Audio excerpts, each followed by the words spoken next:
ভূত এফএম, হারিয়ে যান ভূতের রাজ্যে। ভূত স্টোরিতে আপনাদের সবাইকে স্বাগতম। ভূতের জগতে হারিয়ে যেতে আমাদের সম্পূর্ণ স্টোরিটি শুনুন। রূপকথার গল্প ইউটিউব চ্যানেলের একটি নিয়মিত অনুষ্ঠান ভূত স্টোরি। নিয়মিত আমাদের এই চ্যানেলটিতে হরর স্টোরি বাছাইকৃত কিছু ভৌতিক গল্প শেয়ার করা হয়। নিয়মিত শুনতে চ্যানেলটি সাবস্ক্রাইব করে সাথেই থাকুন আর শুনতে থাকুন আমাদের ভূত স্টোরিগুলো, যা আপনাকে ভয়ের জগতে হারিয়ে যেতে সাহায্য করবে। আজ নতুন একটি ইমেল নিয়ে হাজির হয়েছে আপনাদের মাঝে। আমাদের কাছে ইমেলটি পাঠিয়েছেন জয়। তিনি লিখেছেন, নিয়মিত আপনাদের অনুষ্ঠানটি আমি শুনি, তাই ভাবলাম আমার জানা একটি গল্প আপনার সাথে শেয়ার করি। যদি ভালো লাগে অবশ্যই শেয়ার করবেন। তো আমরা সরাসরি চলে যাব তার গল্পে, আর তার মতন করেই পড়ার চেষ্টা করব। ভূত এফএম, হারিয়ে যান ভূতের রাজ্যে। তিনি লিখেছে, আমার নাম জয়। আমি সবসময় এই স্টোরিগুলো শুনি। ভূত স্টোরিগুলো আমার কাছে অনেক ভালো লাগে, আর এজন্যই শেয়ার করলাম। ঘটনাটি আমাদের বাড়িতে ঘটা ঘটনা। আমার নাম জয়। আমার বাবা এবং আমার বড় চাচা, তারা দুই ভাই। বড় চাচা অনেক আগেই ঢাকায় চলে যায়। পারিবারিক অনেক সমস্যার জন্য আমার বড় চাচা অনেক আগেই চলে যায় ঢাকায়। কাকিসহ ছেলে মেয়ে নিয়ে তিনি ঢাকাতেই থাকেন। তারপরে আমার দাদির আর কোনো খোঁজ খবর নেননি। দাদা দাদি আর আমার বাবা বাড়িতেই থাকতো।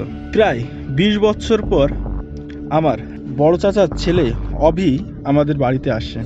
হঠাৎ করে এসে সবার খোঁজ খবর নেয়। আগে পরে কাউকে দেখেনি সে। আমরাও তাকে দেখে চিনতে পারিনি। তবে এক পর্যায়ে পরিচয় দেয়, আমরা চিনতে পারি। সে জানায় বড় চাচা কয়েক বছর আগে মারা গিয়েছে। এখন চাচি এবং অভি এরা দুইজনেই ঢাকাতে থাকে। তিনি জানায় ঢাকায় তাদের থাকায় অনেক সমস্যা হচ্ছে। এজন্যই আমার বড় চাচার অংশ বিক্রি করতে অভি এসেছে। এতদিন পর বড় চাচার ছেলে আসায় সবাই অনেক খুশি। আমার দাদা দাদি মারা গিয়েছে, তখনও আমার চাচাতো ভাই অভি এবং বড় চাচা কেউই আসেনি।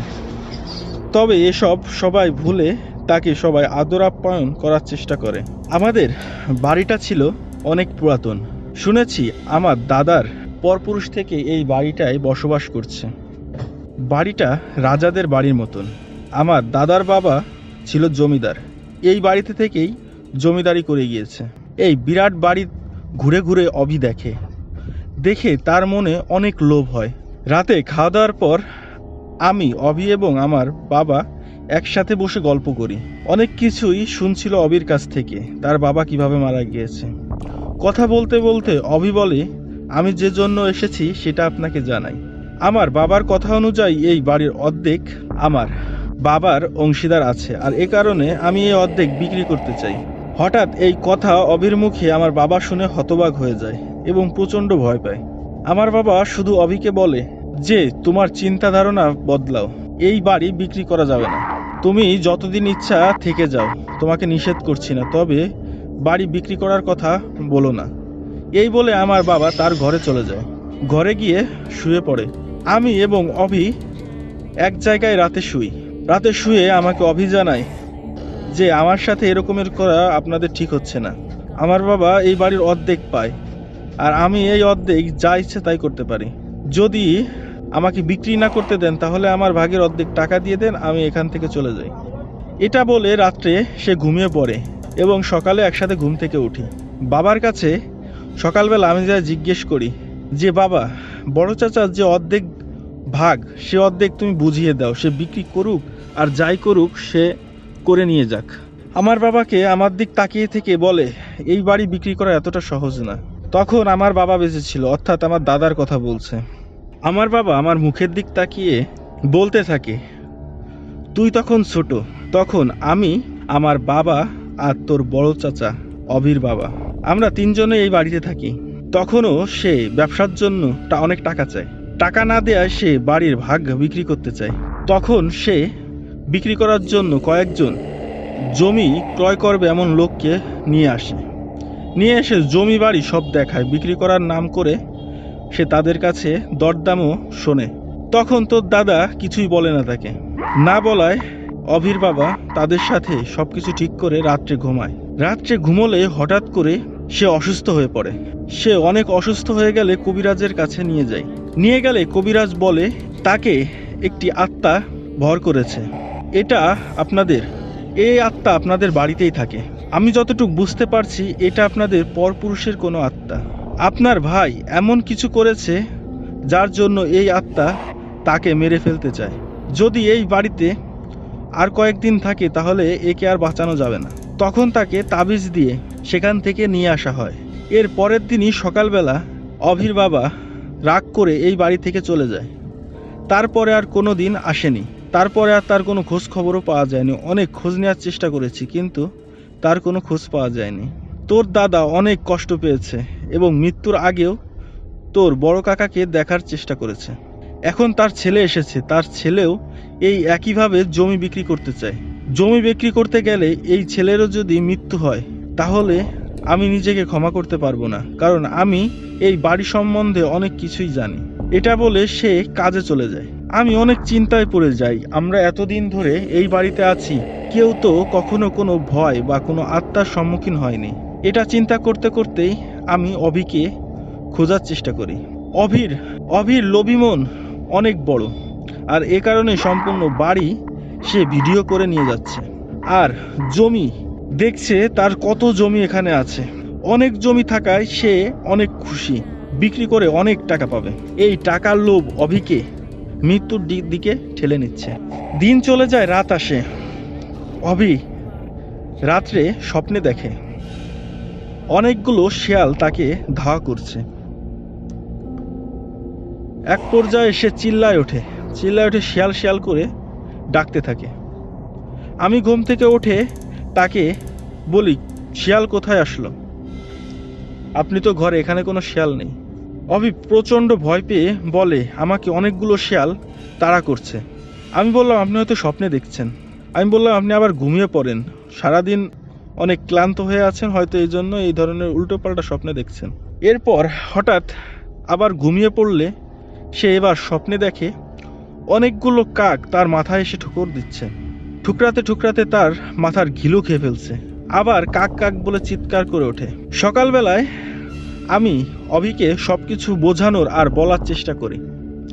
আমার গল্পগুলো শুনে সে হাসতে থাকে আর বলে যে এত টাকার সম্পত্তির লোভ আপনি ছাড়তে পারছেন না, তাই না? জয় ভাই, আমি সব বুঝি। এই জমি এতদিন ধরে খেয়ে এসেছেন, কোটি কোটি টাকার সম্পদ আপনারা একাই ভোগ করতে চান। আপনি একটা কথা মনে রাখবেন, আমার বাবার সম্পত্তি কিন্তু অর্ধেক, আর এই অর্ধেক জমি আমি এখান থেকে বিক্রি করে নিয়েই যাব। এটা বললে আমি আরো লজ্জায় পড়ি। আমি তাকে এই সত্য ঘটনাগুলো বিশ্বাস করাতে পারি না। অন্য দিক দিয়ে আমি এই জমি আত্মসাধের অভিযোগ আমার ঘাড়ে এসে পড়ে। আমি বলি আপনি চাইলে সব জমি ভোগ করতে পারেন, তবে কোনো সময় বিক্রি করার কথা বলেন না, এতে আপনার অনেক ক্ষতি হতে পারে। অভি আমার পর রাগ করে বলল যে আপনি আমাকে থ্রেট দিচ্ছেন। এভাবে থ্রেট দিয়ে কোনো লাভ নেই, সম্পত্তি আমাদের আর আমরা এই সম্পত্তি নিয়েই যাব। তাই বলে অভি রাগ করে আজ বাড়ি থেকে চলে গেল। মাঠ থেকে আমার বাবা বাড়িতে আসে। বাড়িতে এসে অভি চলে যাওয়ার কথা শুনে অনেক কষ্ট পায় এবং বলতে থাকে যে আবার আমার সামনে যে কি অভিশাপ আসতে যাচ্ছে আমি বুঝতেছি না। এটা বলে বাবা কাঁচিটা বাইরে রেখে ঘরে চলে যায়। আমাদেরও অনেক দিন ধরে অনেক অভাব অনটন যাচ্ছে। জমিতে ফসল ভালো না হয়, টাকা পয়সার বেশ অভাব দেখা দিলেও কোনো জমি বিক্রির কথা আমার বাবা বলে না। এই ধারণাটা আমার মনের ভিতরেও গেঁথে যায়। কয়েকদিন পর আমার বড় চাচি এবং অভি দুজনে এবার একসাথে আসে। একসাথে এসে এই জমি বিক্রি করার জন্য কথা বলে। আমার বাবা সম্পূর্ণ ঘটনা খুলে বললে আমার চাচি এই কথাগুলো বিশ্বাস করে না। বলে অনেক দিনই তো হলো আপনারা ভোগ করলেন, বড় ভাইকে একবারও এই সম্পত্তির ভাগও দেওয়ার জন্য খোঁজখবরই নেননি। এবার আমরা এসেছি, দেখি কি হয় জমি বিক্রি করলে। এটা বলে রাত্রে তারা ঘুমাতে যায়। ঘুমাতে গেলে অভি দেখে ঘরে একসাথে 4-5টি শিয়াল ঘরে হামলা করে এবং তার গা হাত পার সম্পূর্ণ মাংস ছিঁড়ে ছিঁড়ে নিয়ে যায়। অনেক চিল্লাচিল্লি করলে আমরা সবাই তার ঘরে যাই। ঘরে গিয়ে আমরা তাকে স্বাভাবিকভাবেই দেখি, কিন্তু সে প্রচণ্ড ভয় পেয়ে আছে। সে বলছে আমার গায়ের মাংস শিয়ালে ছিঁড়ে নিয়ে গেছে, অথচ আমরা দেখছি সে সুস্থ এবং ভালো আছে। এরপর থেকে অভি অস্বাভাবিক আচরণ করা শুরু করে এবং আমার বড় চাচি স্বপ্নে দেখে তাকে একজন লোক এসে অনেক অভিশাপ দিচ্ছে। এত খারাপ খারাপ অভিশাপ আমার চাচি সহ্য করতে পারে না। হঠাৎ করে ঘুম ভেঙে যায় এবং এই সব কিছু সে বুঝতে পারে। এবার অভির অবস্থা দিন দিন খারাপ হয়ে যায়। চাচি এবার সম্পত্তি বিক্রি করার ইচ্ছা ছেড়ে দেয়। এক পর্যায়ে সে বলে যে আমরা নাকি তাদের এই ভয় ভীতি এবং অনেক খারাপ কোনো তাবিজ করছি। সে আমাদের এই সব বলে অভিকে নিয়ে শহরে চলে যায়। এরপরে আমরা জানতে পারি অভি দিন দিন অ্যাবনর্মাল হয়ে পড়ে এবং সে সবসময় দেখতে পায় কয়েকটা শিয়াল তাকে কামড়ে খাচ্ছে। প্রতিনিয়ত এরকমের হয়, অনেক ডাক্তার দেখায়, মানসিক রোগী হিসাবে চিকিৎসা নিতে থাকে অভি, কিন্তু কোনোভাবে ভালো হয়ে ওঠে না।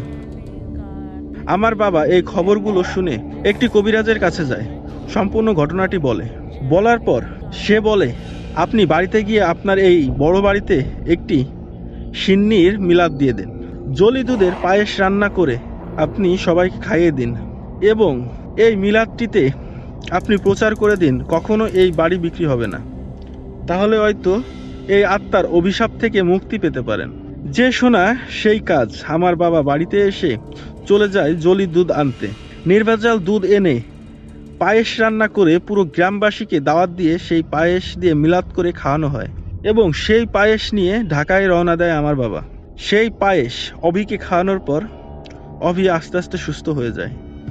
তারপরে আমরা বুঝতে পারি এবার হয়তো আত্মার অভিশাপ তো অভির উপর থেকে চলে গেছে, কিন্তু অভি এবং আমার বড় চাচি এখনো বিশ্বাস করতে চায় না যে এমনটা ঘটতে পারে। এভাবেই আছে, হয়তো অভি এবং চাচি আবারও আসতে পারে এই জমি বিক্রয় করতে। তবে আমার বাবা আমাকে বলে গিয়েছে জীবনে সর্বোচ্চ খারাপ অবস্থাও যদি আসে এই বাড়ি বা জমি বিক্রি করার কোনো সময় চিন্তাও করবে না, তাহলে তুমিও এই চরম দুর্ভোগের শিকার হতে পারো, এমনকি তোমার মৃত্যু হতে পারে। আমাদের পরিবারের প্রতিটি সদস্যর ভিতর এই বিশ্বাস ঢুকে গিয়েছে।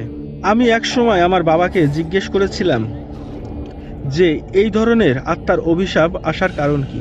আমার বাবা বলে আমাদের কয়েক প্রজন্ম আগে আমার বাবার দাদা অনেক গরিব ছিল, তিনি অনেক কষ্ট করে সম্পত্তি গড়েছিলেন। আস্তে আস্তে তিনি অনেক সম্পত্তির মালিক হয়ে যান। এক সময় এই গ্রামের এক মোড়লের চোখে পড়েন তিনি, তার সম্পত্তি লোভ করেন সেই মোড়ল অনেক ফাঁদ পেতে আমার বড়দাদাকে ফাঁসানোর চেষ্টা করে এবং এই সকল সম্পত্তি তার নামে নেয়ার চেষ্টা করে। তখন আমার বড়দাদা আমাদের এই মহলের ভিতরে সেই অভিযোগের ভার না নিতে পেরে আত্মহত্যা করে। তারপর থেকে এই বাড়ি বিক্রি বা এই বাড়ি দখল করার কেউই ভালো থাকতে পারে না। যদি কেউ দখল করতে আসে তখনও সেই একইভাবে অভিশাপে মৃত্যুর মুখে ঢলে পড়ে, আর বিক্রি করার কথা বললেও সেই একইভাবে মৃত্যুর কোলে ঢলে পড়ে। আমার দাদার মুখে এই গল্পটি শোনার পর আমি কখনো এইভাবে বিক্রি করতে চেষ্টা করিনি। তারপর থেকে সেই বড়দাদার একটি মায়াবী অভিশাপ এই বাড়ির পর এবং তার সম্পত্তির পর রয়েছে। এখনো এই বাড়িটি রয়েছে। গল্পটি শেয়ার করার মূলত একটি কারণ, এই গল্পটি কোনো একভাবে যেন আমার বড় চাচার ছেলে অভির কাছে পৌঁছায় এবং সে যেন এই ঘটনা বিশ্বাস করে এবং আমাদের পর যে অভিযোগ এনেছে তা থেকে আমাদের মুক্তি দেয়। সে যদি চায় তার সম্পত্তি সে ভোগ করতে পারে এখানে এসে, আমরা কখনো বাধা দেব না। ভালো থাকবেন, যারা শুনছেন সবাই আমাদের জন্য দোয়া করবেন। ধন্যবাদ জয় আপনাকে এত লোমহর্ষক একটি ঘটনা পাঠানোর জন্য। এখনো এমন অনেক ঐতিহাসিক বাড়ি রয়েছে যার ইতিহাস লোমহর্ষক এবং ভয়ঙ্কর। আমি চেষ্টা করব অভি ভাই যদি আমাদের গল্প বা আমাদের এই স্টোরিটি যদি আপনার কাছে পৌঁছে থাকে, তাহলে আপনি হয়তো বুঝতে পারবেন। আর বিশ্বাস একান্তই ব্যক্তিগত বিষয়, যার উপর কখনোই জোর করা যায় না। তবে একটাই কথা বলতে চাই, অভি ভাই, আপনি অভিশাপ থেকে দূরে থাকুন। তো ভিউয়ার্স, এতক্ষণ আমাদের ভূত স্টোরিটি যারা শুনছেন, যদি আপনারা এখনো আমাদের চ্যানেলটি সাবস্ক্রাইব না করে থাকেন, তাহলে অবশ্যই সাবস্ক্রাইব করুন। কারণ আপনাদের সাবস্ক্রাইব আমাদের গল্পগুলো কালেকশন করতে আরও উৎসাহ দিয়ে থাকে। এবং ভিডিওটিতে একটি লাইক করে দিন, আর কমেন্ট করে জানান আপনি কোন জেলা থেকে শুনছেন। আপনি যদি আমাদের জানান আপনি কোন জেলা থেকে শুনছেন, তাহলে আমরা বুঝতে পারবো যে আমাদের ভিডিওগুলো বা আমাদের ভূত স্টোরি কোন কোন জেলা থেকে ভিউয়ার্সরা শুনে থাকে। ধন্যবাদ আপনাকে এতক্ষণ সাথে থাকার জন্য, এবং আপনার সাথে ঘটে যাওয়া বা আপনার জানা ভয়ঙ্কর কোনো স্টোরি থাকলে আমাদের পাঠাতে পারেন। তো শীঘ্রই আসছি নতুন আরেকটি হরর স্টোরি নিয়ে। ততক্ষণ পর্যন্ত চ্যানেলটি সাবস্ক্রাইব করে সাথেই থাকুন। সবাইকে ধন্যবাদ। ভূত FM